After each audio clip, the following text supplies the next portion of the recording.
Wilderness is changing. More wildfires, more people, more cell service. The How Wild podcast hits the trail to explore the history of wilderness, how it's changing, and what that says about us as humans. Listen now to the How Wild podcast from KALW, part of the NPR network. September 11th, 2001. 9:47 a.m. Hi, baby. Baby, you have to listen to me carefully. I'm on a plane that's been hijacked. I'm on the plane. I'm calling from the plane. Jules, this is Ryan. Listen, on an airplane that's been hijacked. I don't know if I'm going to be okay. I hope to be able to see your face again, baby. I just want you to know I absolutely love you. I love you so much. I love you. Bye. I remember the day very clearly, as many people do. I was waiting to start basic training. I had gotten my head shaved, I had gotten my equipment, and we were just hanging out, normal morning, doing PT. It was a beautiful day. And then all of a sudden, we just got this call from the drill sergeant. Everybody form up. So everybody fell into formation, and they walked us into, the media trailer where there was a TV, and it was your old 4:3 square TV with the long extension cord. And then they turned on the TV. I thought it sounded kind of louder, then I looked up, and all of a sudden it smashed right dead into the center of the World Trade Center. And we saw the first tower burning. Flash of flame. I remember literally less than 2 minutes that we were watching, and then the next tower was hit. And there's more explosions right now. Hold on, people are running. Wait, hold on just a moment. We've got an explosion inside. The building's exploding right now. You got people running up the street. Okay. Hold on, I'll tell you what's going on. And I remember going for a run because I didn't know what to do. This was not what I signed up for. I did not mean to get into the situation. And I remember collapsing in the woods, and I started to cry.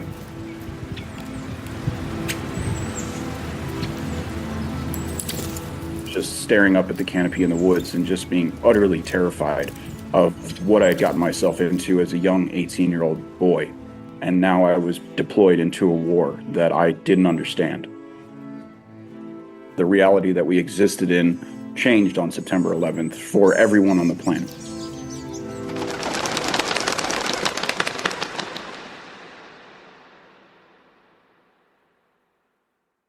Ramtin, what do you remember about 9/11?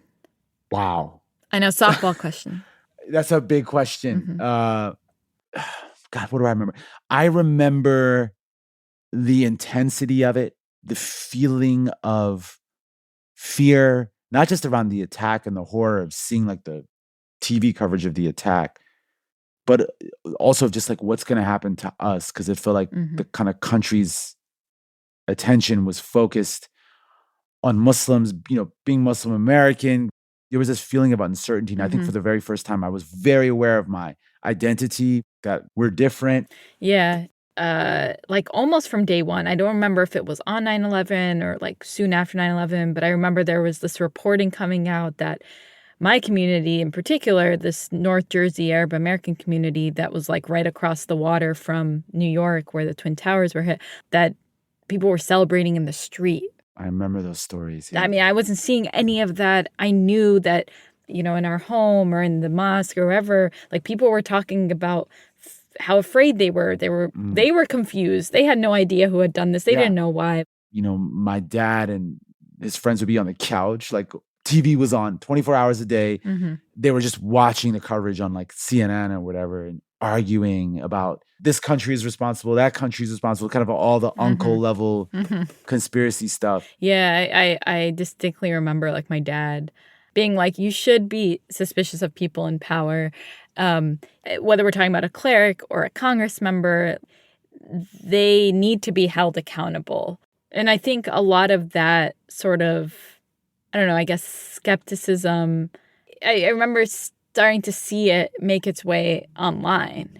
Yeah, I went off to college and I was on the internet all the time, early internet. And I just remember just the amount of these different, very complex conspiracy theories. None of us knew what was coming on September 12th. What aren't they telling us? Or in October. Especially in the years after 9/11. Or in 2002. Like with the Iraq War, the Patriot Act, Guantanamo, Abu Ghraib. What are they telling us that is completely false? I think there was a lot of feeling that we weren't getting the whole truth. When you have a situation that is so complicated, you need to turn to fiction to help reason through it. You seek to make order out of chaos. Societies around the world have subscribed since time immemorial to conspiracy theories of one sort or another. There were conspiracy theories in the Revolutionary War. There were conspiracy theories in the Civil War. Years ago, in the early days of Throughline, we told the story of conspiracy theories before the internet. But 9/11 and the dot-com era helped launch something new, the conspiracy theory industrial complex, moving conspiracy theories from the fringes to the mainstream and making them profitable. That's what we want to focus on in this episode. And here's where things get tricky.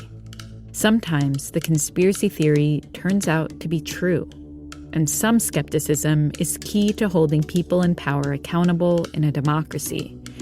But too much skepticism can lead to a world where, to paraphrase Hannah Arendt, we begin to believe everything and nothing, think that everything is possible and that nothing is true. And if nothing is true, how does a democracy survive? I'm Rand Abdel Fattah. And I'm Ramteen Arablouei. Coming up, we're going back to the earliest days of the internet to trace how we ended up in a world that can't be believed, beginning with UFOs. This is Grant Heron from St. George, Louisiana, and you're listening to Throughline on NPR. Part 1. The truth is out there.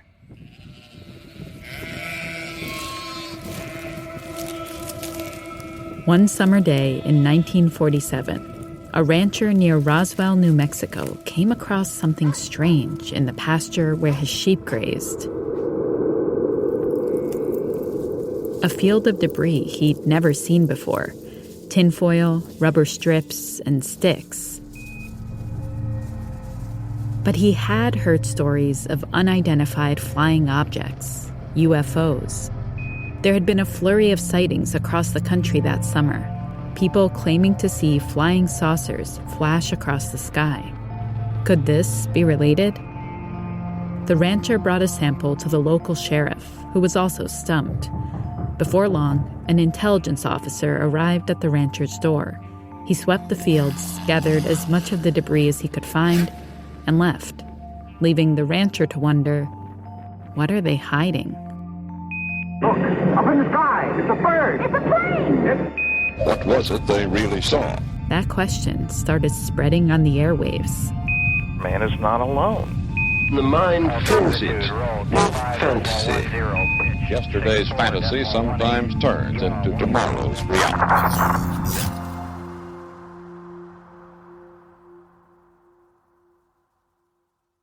What happened on that ranch near Roswell in 1947 would fuel conspiracy theories for decades to come.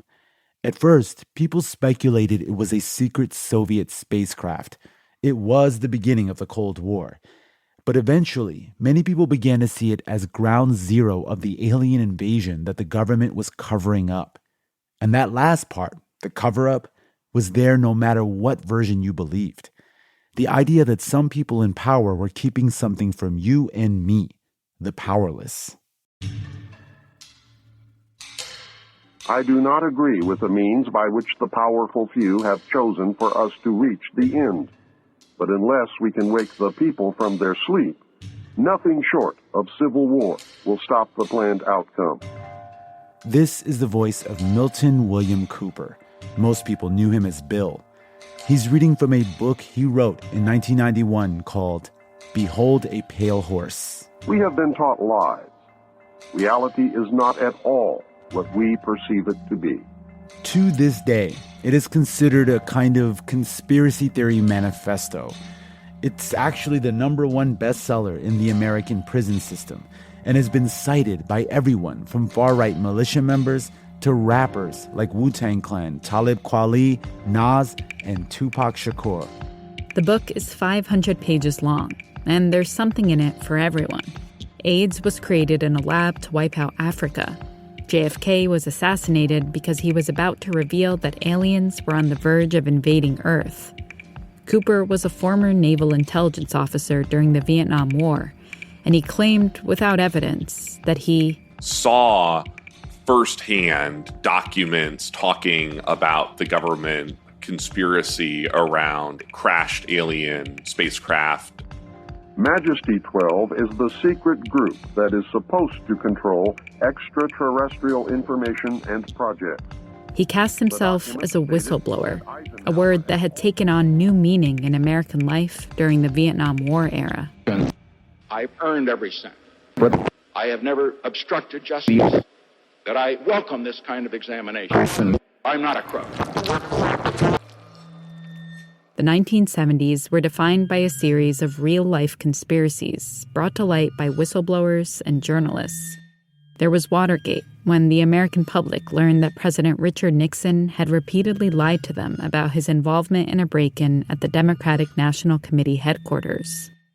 A report on the U.S. war in Vietnam revealing that 4 different administrations, Republican and Democratic, had misled the public about their intentions and actions in Vietnam.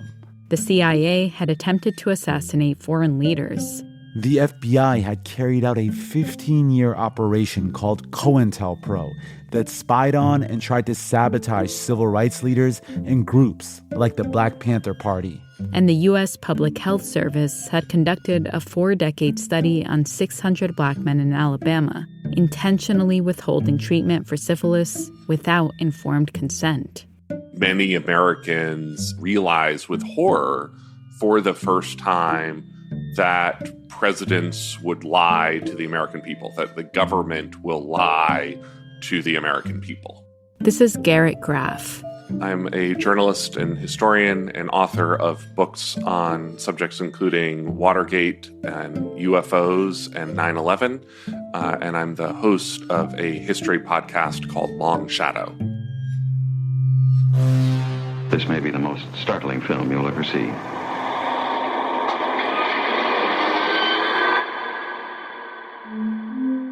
All the lies and deceptions of this era led to more people, like Bill Cooper, becoming more skeptical of the official government story about anything.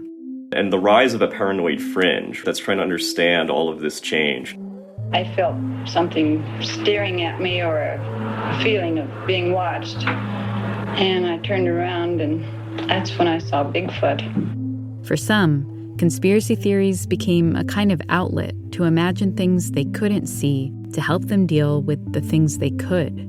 Films dramatized these fantasies, things like Bigfoot, the Bermuda Triangle, and the big one, UFOs. You know, who knows what our universe can hold? Just flick a switch on the modem. Behold. By the 1980s, some of these fringe ideas were making their way onto the earliest versions of what we now call the internet. Maybe you remember these kinds of sounds. I'm now waiting for the computer to answer me. There are even greater wonders than we dreamed. There were many competing networks. Some of them were defense-related, some of them were commercial, some of them were educational. Most Americans weren't yet online. It was mainly military personnel, academics, and businesses. But there was also a small group of computer hackers with their own amateur networks. What becomes the BBS scene, or bulletin board system scene. Basically, early chat rooms where people could type out their thoughts about all sorts of things. Aliens, the supernatural, the sky, or the universe really was the limit. What the internet really is like creative software to project our imaginations to other people, to think beyond one's immediate circumstances.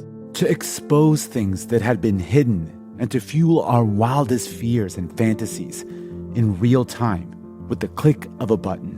And that, of course, is what conspiracy theories or really any fictional narrative lets us do. This is Walter Shirer. I'm the Dennis O'Dowdy Collegiate Professor of Engineering at the University of Notre Dame, and I just wrote a book called A History of Fake Things on the Internet.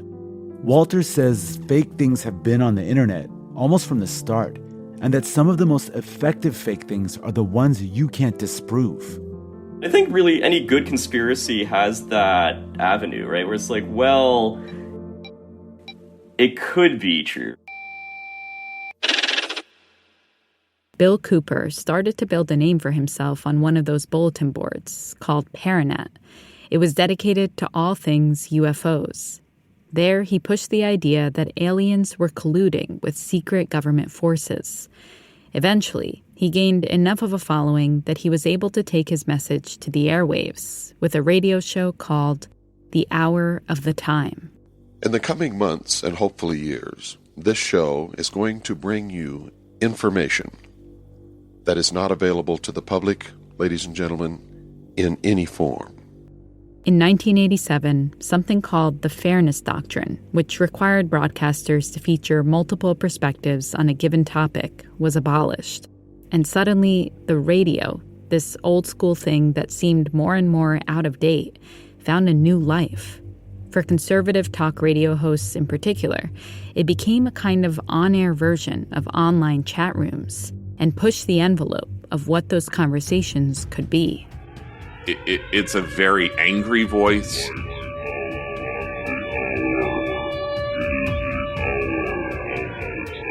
Bill Cooper becomes one of the most popular and influential nationwide talk radio show hosts in the 1990s. And Nazi means National Socialism. It's on the left, not the right. He espouses this. We are in the process of falling into the abyss. Very dark, almost apocalyptic worldview of the looming showdown with the U.S. government.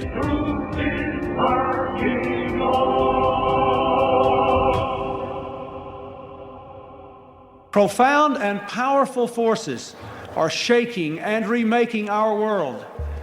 And then, in 1993, a UFO enthusiast was elected president. According to his longtime friend, Webster Hubbell, one of the first things President Bill Clinton said to him when he was appointed Associate Attorney General was, quote, "I want you to find the answers to two questions for me. One, who killed JFK? And two, are there UFOs?" An investigation was then opened into the 1947 Roswell incident, declassifying some of the military documents. And it turned out the government had been hiding something. They were developing a secret series of Cold War balloons that would be able to detect, for instance, a nuclear test in the Soviet Union. And one of those balloons had crashed in Roswell. The Pentagon just says it wasn't aliens. The front page of the report has a diagonal stamp across half the page that says, in all caps, "Case closed." But for many people, it was anything but that, because this just proved that the government had been lying, leading to even more conspiracy theories. Today, nearly 2/3 of Americans believe there's extraterrestrial life out there. The exciting possibility of a world beyond everything we can see. What I discovered was amazing. But Bill Cooper and his listeners saw something much darker. What we would now call in the 2020s the deep state. The deep state. What I discovered, ladies and gentlemen, is that there has been a plan in existence. The idea of this shadowy cabal of military and intelligence professionals to create an artificial extraterrestrial threat to this Earth in order to create a one-world totalitarian socialist government. Then, one day, two men drove out to Bill Cooper's Arizona compound. One of those men is believed to have been a young Gulf War veteran named Timothy McVeigh. McVeigh was an avid listener of Cooper's show. The men asked Cooper if he'd read the Turner Diaries, which is in many ways the blueprint for the modern white nationalist, white power movement. Cooper had, but he wasn't a fan.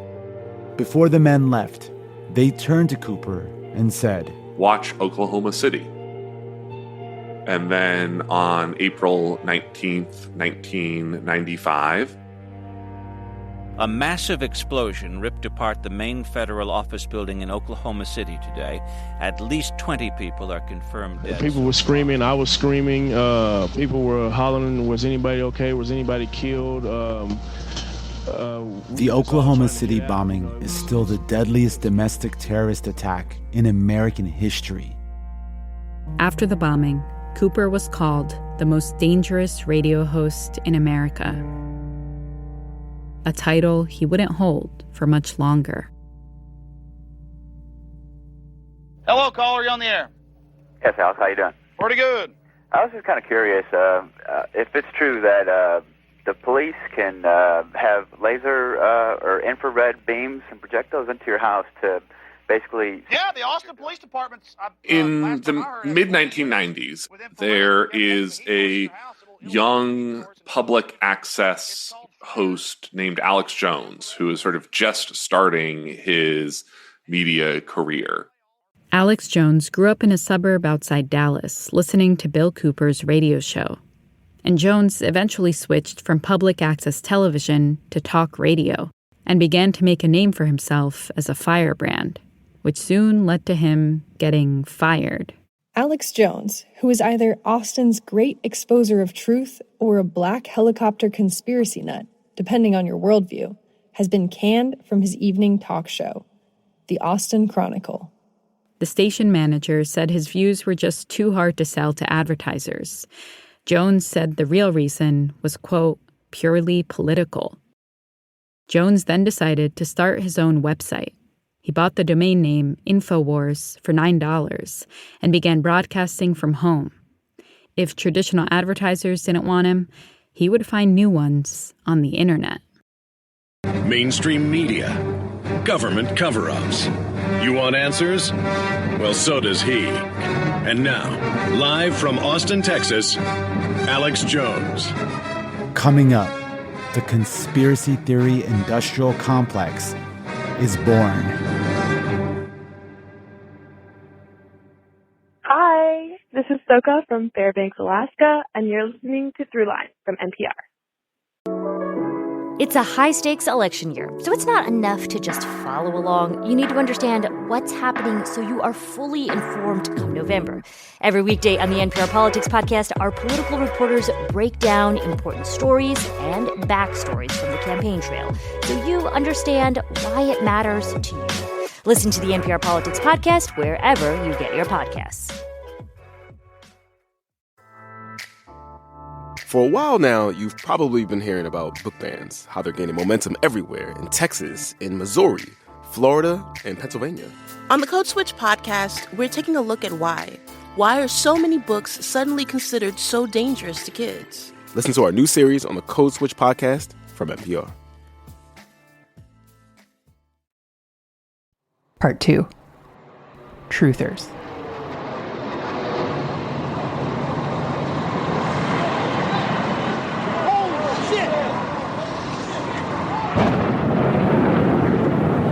What the hell was that? It sounded like a plane crash. America did not know when the 9/11 attacks began. We didn't know when they were over. We looked up and there was a plane. Next thing you know, we heard boom. Big explosion is just occurred. Everyone is running from the entire financial district now. Another one just hit the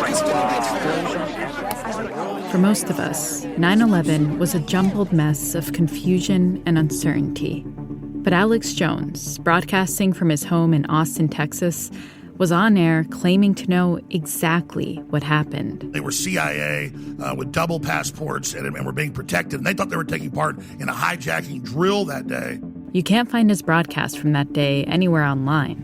But here he is, summarizing his thoughts in an interview years later. And then what really happened is they nerve gassed the people on the planes, from the best info we have, then remote controlled them into the towers. Alex Jones becomes really the first voice of what we now call 9/11 trutherism. 9/11 was an inside job. Don't believe anything the government tells you. Hour by hour, you see this split between Bill Cooper and Alex Jones on the radio. Don't report rumors. Don't report anything that comes over your fax machine.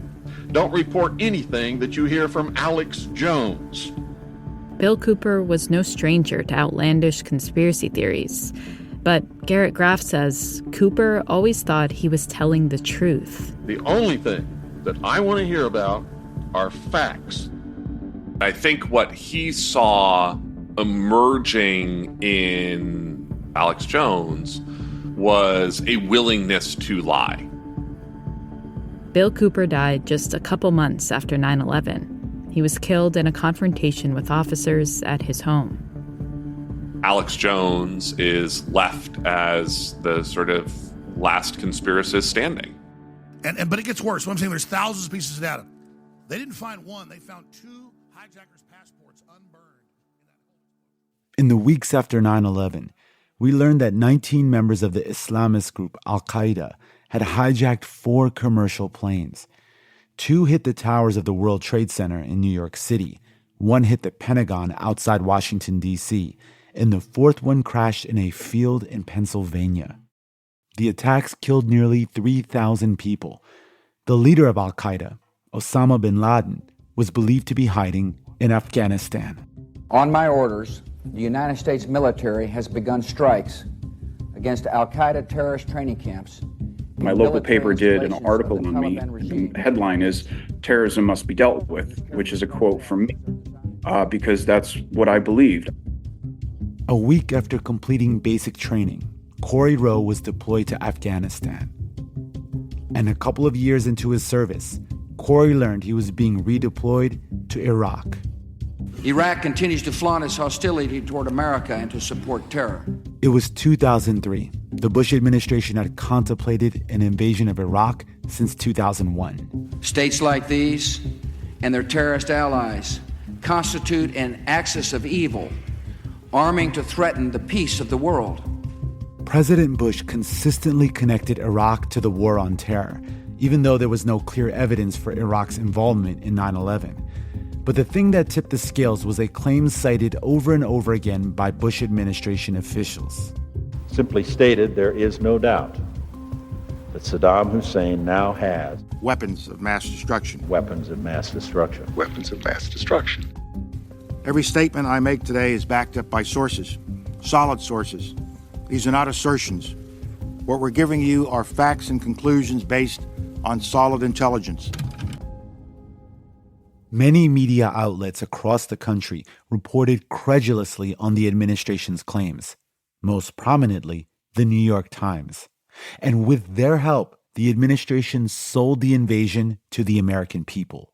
Saddam Hussein and his sons must leave Iraq within 48 hours.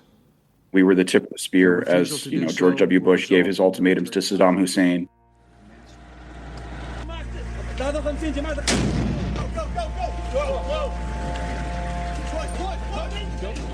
Corey served from 2001 to 2005. He witnessed so much death. He told us about an experience he remembers that still haunts him. She was about 6 or 7 years old. He says a young Iraqi girl was brought to the hospital where his unit was based. And half of her head had been blown off by a bomb that was dropped from our Air Force onto what was considered a target. Before long, she died. And her father came outside. And he sat down next to me and he said, "Why are you here? What are you hoping to do?" And when he got back home after that tour in 2004, he noticed a lot of people had been asking the Bush administration the same thing. Why are you here? Why are you here? What are you hoping to do? War is not the will of God. War is never blessed. So many different things were happening. The families of 9/11 victims were suing the government, demanding more information about what happened on 9/11. And the anti-war movement was really building. Now Americans were divided. Either you are with us or you are with the terrorists. You were with us or against us. That's what President Bush said. Corey wasn't really sure where he fit in that with us or against us equation. He was a soldier, yes, but he had serious doubts about the wars he was fighting in. Doubts that intensified after it was revealed that there were no weapons of mass destruction being manufactured in Iraq, and that the administration, with help from some in the media, had started a war on false pretenses. I was mad at the United States government. I was mad at the military. I was mad at myself to be part of this machine that killed, now that we know, over 100,000 innocent people. When Corey returned to the front lines, he began expressing these doubts in his letters to his best friend back home, Dylan Avery. You know, it's just like a standard envelope that had like red and blue hatch marks around it. So like whenever I go out and check the mailbox, you know, I immediately look and see if I see that red and blue. This is Dylan. There were times where I would see a newspaper headline that said 3 killed in Afghanistan helicopter crash, and there were no names. And I would just have to wait and hope that I would get another letter or get an email saying that he was okay. While Corey was deployed, Dylan was spending a lot of time at anti-war protests. He'd grown up in a pacifist household where NPR played nonstop. There was a poster that we saw at a lot of like the rallies and the get-togethers, which was 9/11 Truth Ends Wars. And Dylan had access to something Corey didn't. What do you think the greatest gift of the holidays is? Internet? I'd say internet. The rise of the World Wide Web had transformed the internet into an easy-to-use network that anyone could navigate. You can have communities of thousands of people, millions of people, right, contributing to the narrative. You've got mail. And now you could find them all in your own home any hour of the day. From a conspiracy perspective, you're always finding new doors to open. I was just like, I gotta do something. Dylan began to spend a lot of time in his college library. The internet there was much faster than his connection at home, searching for any information he could find about 9/11. He figured he could piece it all together into some kind of movie. I was just making this movie, like, just to get it out of my system. Like, I was pissed off. When Corey saw the first cut, he got it immediately. When I watched it, it was just as clear as day of how important this piece was and what he was trying to do with it.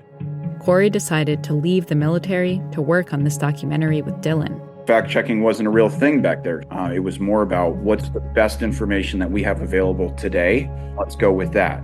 By 2005, the documentary was ready. They called it Loose Change.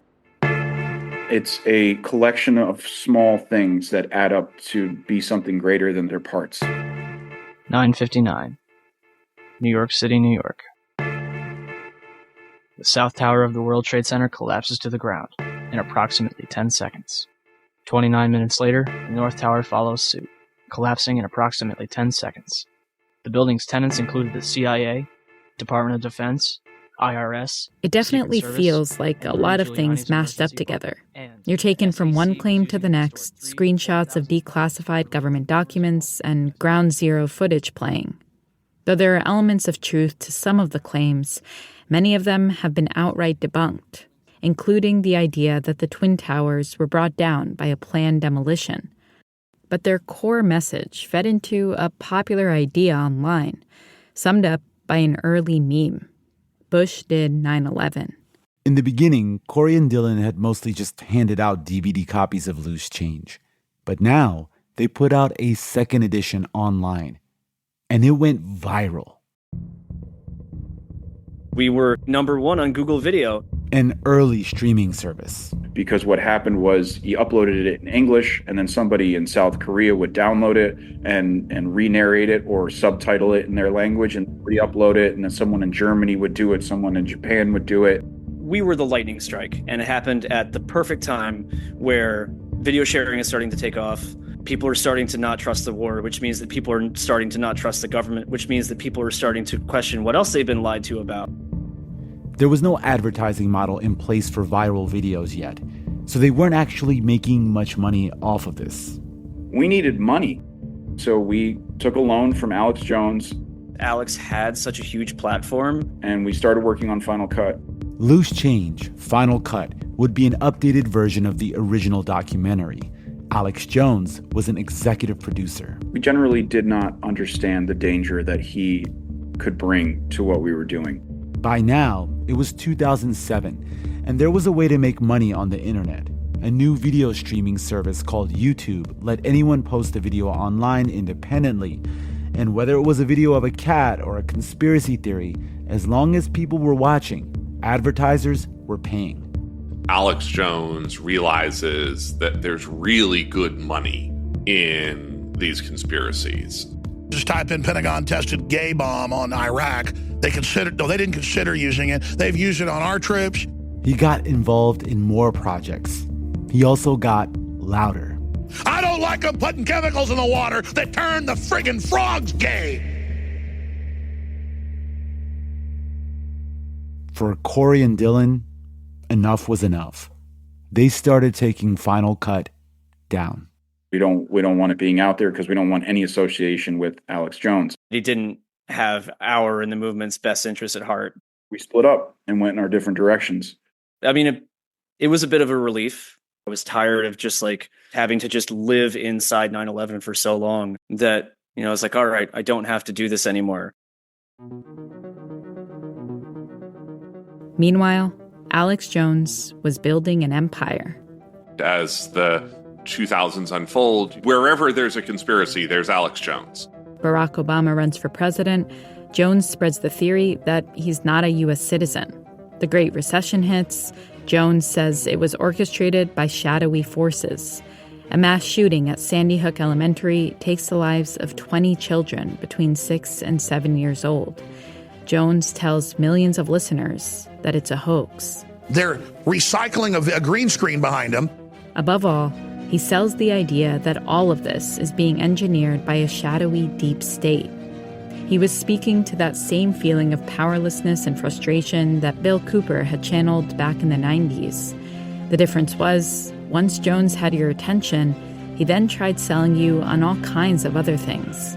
Dietary supplements from his brand InfoWars Life.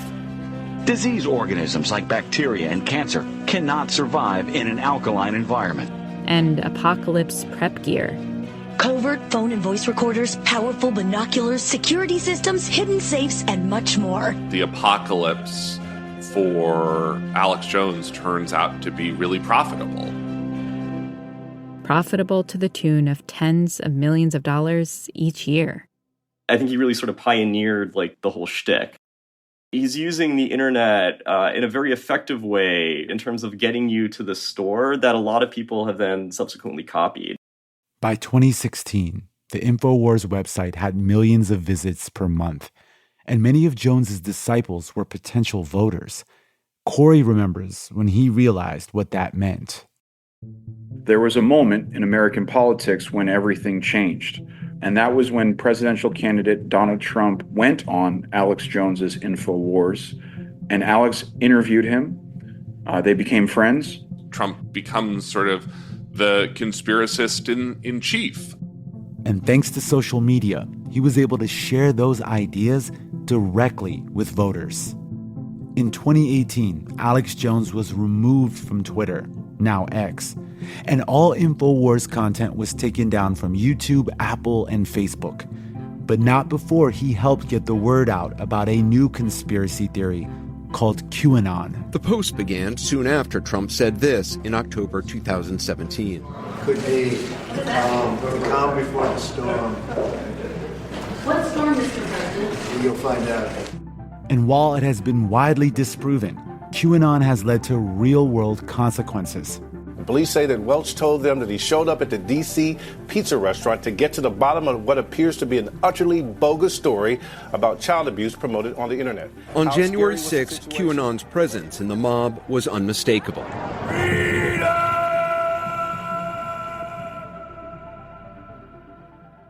There have been many think pieces drawing a direct line between 9/11 trutherism, an idea loose change helped popularize, and our current climate of conspiracy. Corey doesn't agree, and says traditional news media who have amplified all these false narratives over the years are way more to blame. Now, he says he just tries to tune out all the noise. What I want to do is what I can control, what I know to be true in my own world, raising my family and my girls and my businesses and living a life that's important to me on my terms, because the world around me is fucking crazy. But then, where do we go for information? Where do we go for the truth?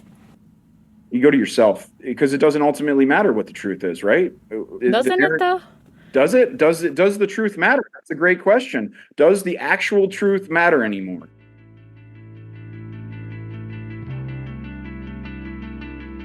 Coming up, does the truth matter anymore?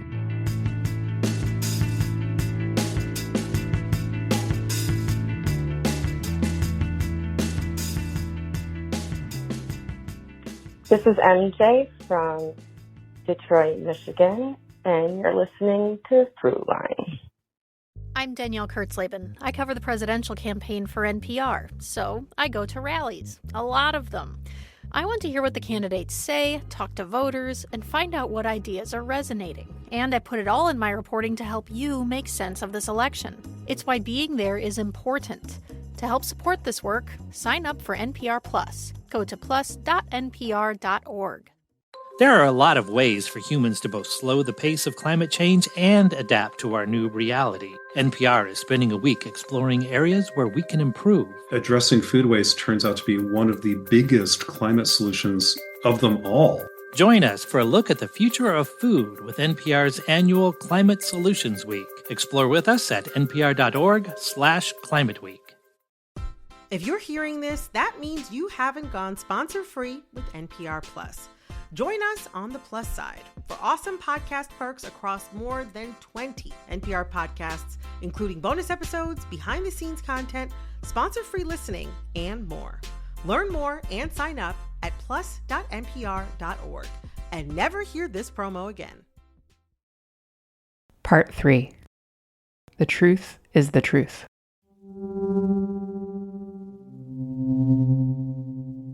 The Centers for Disease Control and Prevention, the CDC, has reported the first case in the United States of a new and deadly coronavirus. I remember January 2020 when the first case hit. A resident of Washington State in the Seattle area is infected. The man had traveled to central China to the city of Wuhan, where the virus was first discovered. And I remember thinking, please, God, let this be a rich man's disease. Scientists now say humans can transmit the virus to one another. This is going to be about people who travel through airports for a living and wear suits to meetings. It's going to be over there. It's going to burn the coastlines. It's not going to come to us because we're Appalachia. We're rural. We're away. We're reserved. It's going to be okay. This is Wendy Welch, whose books include COVID-19 Conspiracy Theories and then Masks, Misinformation, and Making Do. She spoke to us from her home in Wytheville, Virginia. By April, when it was evident that this thing was going to rip through America. From San Jose to Salt Lake to Boston, so-called surge tents popping up. The hospitals in our regions geared up their emergency units ready to catch the patients who were coming with COVID. And the patients didn't come. We were sitting in our houses going, literally, the angel of death is passing us over. Wendy says many people in her community already didn't trust authorities. Appalachia was ground zero of the opioid crisis, a crisis that was manufactured by pharmaceutical companies. One town in rural West Virginia became one of the busiest distribution endpoints for opioids in the country. It is impossible to overestimate the effects of the OxyContin sellout on medicine in Appalachia. 3 major distributors of prescription opiates, McKesson, Cardinal Health, and AmerisourceBergen, made $17 billion sending 423 million opioid painkillers to West Virginia between 2007 and 2012. It is the core of conspiracy thinking, to believe that you are part of a group that is marginalized, to believe that you are losing power or never had power in the first place, also to be part of a group that holds itself slightly apart. If you only understood us better, you would know how awesome we are, is classic conspiracy breeding ground. And into that climate of distrust came COVID. The conspiracy theories started early. Misinformation is spreading fast. There was the one about whether the virus was related to biological weapons research. Was it built in a lab by scientists and unleashed on the masses? Another said that the CDC and Bill Gates were in on it. Do people really believe that stuff? Alex Jones was selling toothpaste, dietary supplements, creams, and several other products, saying they'd kill COVID. Medical conspiracy theory fairly often involves someone who realizes there is, put bluntly, money and power to be made by playing on what people are afraid of or by stoking what angers people. Outrage sells. And then it hit us. But by the time COVID hit Wendy's community, the seeds of distrust had already been sown. Those people said, you need this vaccine to keep you and your family safe. And these people said, yeah, that's what you said about Oxy. As the unknowns started stacking up and the conspiracy theories started flying, many people were looking to scientists to lead us through the pandemic. But science wasn't certain, and scientists weren't immune to politics. A lot of people know that I'm a natural-born shit-stirrer. My stance was I'm not going to let what politicians say determine what I write. I'm not going to be there calculating the political outcomes of what is scientifically true or not. Like, the truth is the truth. This is Alina Chan. While Wendy was hunkering down in her home in Appalachia, Alina was doing the same thing in her apartment in Boston, asking herself questions that many of us were asking then.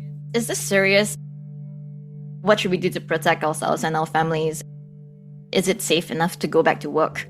But Alina is a scientist at the Broad Institute of MIT and Harvard who specializes in gene therapy and cell engineering. So she was also asking questions about the virus itself. So I started just reading as much as I could about the other closely related coronaviruses like SARS and MERS. And she noticed that COVID-19 was behaving differently. It wasn't mutating very quickly, almost like it was already adapted to humans. I started to worry that this might have come from a lab. And there was another reason she thought this. Wuhan, China, where the first case of COVID was detected, is home to China's premier coronavirus research laboratory. And it was actually scientists from Wuhan who were first sounding the alarm. Scientists in Wuhan actually pointed out that it could have come from the markets, but hey, also look at these labs in our city. And they have been collecting these type of viruses from these bats, bringing them back to the lab. But right away, the Chinese government rejected the idea of a lab leak. And while all this confusion was happening about how bad it was going to get and where it came from and how to stop it, the political rhetoric in the U.S. was also heating up. So many of America's elites are so committed to propping up the Chinese Communist This is the Wuhan coronavirus. As the Trump administration and right-wing politicians consistently blamed China for the virus, it was leading to real violence against Asian and Asian American communities in the U.S. Meanwhile, U.S. investigators were focused on the theory that the virus had jumped to humans from an animal market. Top virologists had also stepped into the game. We stand together to strongly condemn conspiracy theories suggesting that COVID-19 does not have a natural origin. This is a letter co-signed in the medical journal The Lancet by more than 24 scientists. Given how politicized COVID was becoming, they felt the need to weigh in with clear information, and they lumped the lab leak theory in with all the other conspiracy theories floating around. Conspiracy theories do nothing but create fear, rumors, and prejudice that jeopardize our global collaboration in the fight against this virus. The letter got a ton of coverage. But in private messages around this time, some scientists wondered if a lab leak actually was possible. I literally swivel day by day thinking it is lab escape or natural. We only know about these messages because they were leaked in 2023. The main issue is that accidental escape is in fact highly likely. It's not some fringe theory. They discussed many concerns in their private messages. One of them was the geopolitical shit show, using their words, not mine. Nobody wanted to be blamed for a virus that was killing millions and millions of people. Here we should mention that the U.S. funded and supported projects coming from the Wuhan lab.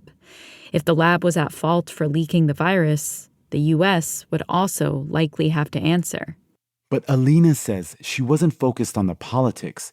She was convinced that a lab leak in Wuhan was plausible, and she felt like it was important to investigate all plausible scenarios. So she took what others had said privately and went public. There's presently little evidence to definitively support any particular scenario of SARS-CoV-2 adaptation. In a paper, which she also tweeted about, she questioned why the virus seemed to be mutating slowly. Even the possibility that a non-genetically engineered precursor could have adapted to humans while being studied in a laboratory should be considered, regardless of how likely or unlikely. So it's that very last statement that got me into a lot of trouble. Suddenly, she was getting hate mail from some people who thought she was spreading a conspiracy theory, and from others who didn't think she was taking her theory far enough, and from scientists who thought she was damaging the integrity of science. You know, I could have stepped back at any time. I could have completely deleted my online presence and gone into hiding. But I was just like, I'm not ashamed of my scientific analysis. I'm not ashamed of what I wrote because it's true. Over time, the U.S. government and science community have come around to the plausibility of a lab leak. In 2021, President Biden asked the U.S. intelligence community to investigate the two leading theories again. Today, institutions including the World Health Organization, intelligence agencies, and some media outlets characterize the lab leak as plausible. For me, I've gone all the way from in early 2020 being cast as an anti-science conspiracy theorist to now a lot of people do see me as some sort of shining example of scientific integrity. COVID was a crisis, and people needed to take rapid action to prevent its spread. Some scientists believed simplifying the narrative was the way to do that. But Alina thinks a show of certainty was the wrong move. It's better to acknowledge mistakes and learn from them rather than pretend that you're infallible or to curate it so much to the point where you're only saying half-truths all the time. So I think sometimes that can be a fatal flaw of a lot of public communication, to simplify to the point of making something untrue or to say things so confidently that they fail to convey uncertainty. Sometimes it's refreshing just to hear from experts we don't know yet, but these are the things we're going to do to find out what's happening. Because then in the future, people won't trust you anymore, and they won't trust the system, which bodes even more ill for the next crisis. The time to build alliances, the time to build trust, the time to build friendships is before you need them. The limits of conspiracy thinking are being challenged today by individuals like Alina and people who have been targets of conspiracy theories, like the families of the Sandy Hook shooting victims, who after years of fighting Alex Jones in court, finally won nearly $1.5 billion in damages. And maybe more significant, after years of calling the mass shooting a hoax, in 2022, Jones admitted that it was, quote, 100% real. Alex Jones' stunning admission came during a contentious cross-examination. It's 100% real. Finally conceding the Sandy Hook school shooting did happen. We reached out to Alex Jones for comment on this episode, but did not receive a response back. This was a moment where the truth broke through all the noise. And yet, not all conspiracy thinking is this obvious. But it feels like a big win in a world where we all have to wade through this conspiracy theory industrial complex, and increasingly, AI algorithms that fill our feeds, blurring the lines even more. The question is the truth enough? The collapse of faith and trust in institutions has so permeated civic life and public life and politics in America today. There's sort of a chunk of the American people who will sort of never believe again the things that they are being told in the media. And that American politics, in too many ways, has become completely unmoored from the basic facts and the sort of small t truths that are necessary for a society to agree upon in order for a democracy to function. If we give up our belief that truth matters, everything is up for grabs. And that has major consequences. In some cases, life and death. Who are we if we don't believe that we should tell the truth to each other and we don't hold our leaders accountable for telling the truth to us? Who are we?